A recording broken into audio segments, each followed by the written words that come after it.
Aabot naman sa halos 10 milyong piso ang danyo sa dalawang magkaibang sunog sa lungsod ng Cebu nitong weekend. Yan ang ulat ni Jessie Atienza ng PTV Cebu.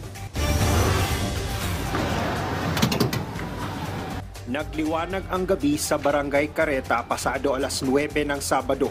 Isang sunog ang sumiklab na nirespondihan ng mga bumbero sa sitio Kalapukan na itinaas sa third alarm. Pahirapan din ang pakikipagbuno ng mga bumbero sa sunog dahil sa masikip at madilim ang paligid.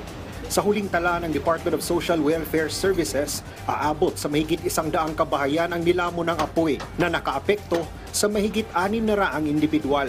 Masakit ang loob ni Aling Teresa dahil ang naging tahanan niya sa mahigit 4 na dekada. Ngayoy, abo na lang. Isod kayo, ito kapasilungan nabi ako mga anak.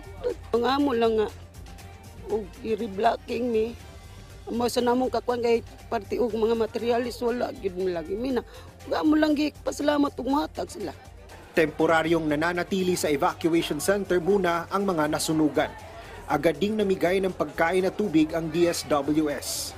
Samantala, kanya-kanyang nagsalba ang mga residente dito sa Barangay Basakpardo ng kung ano pang pwedeng mapakinabangan.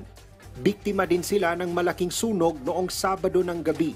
Ayon sa Cebu City Fire Station Office, halos 100 kabahayan din ang kinain ng apoy na itinaas din sa third alarm. Kung tutuusin, malaki sana itong area malapit sa ground zero sa nangyaring sunog dito sa Barangay Basakpardo. Ang problema, masyadong makipot yung kalsada papasok dito, kaya naman hindi nakapasok ang mga fire truck at kinailangan pang pagdugtungin ng mga bumbero ang kanilang mga hose para lang maapula ang sunog. Nag-ikot na ang mga tauhan ng lokal na pamalaan at DSWD para mailista ang mga apektadong pamilya. Ayon sa Cebu City Fire Station Office, bagamat pinapalalim pa ang investigasyon, pero pawang electrical ang sanhi ng sunog sa dalawang barangay.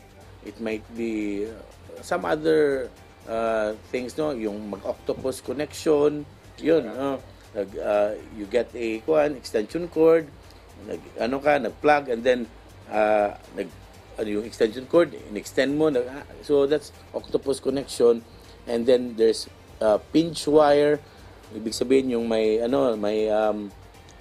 napunit na yung wire, so that's delikado kasi yan na magkaroon ng short or mag-spark. Sa kabuuang tansya ng BFP, aabot sa halos 10 milyon ang danyos sa dalawang magkaibang sunog. Mula sa PTV Cebu, Jessie Atienza, para sa Bayan.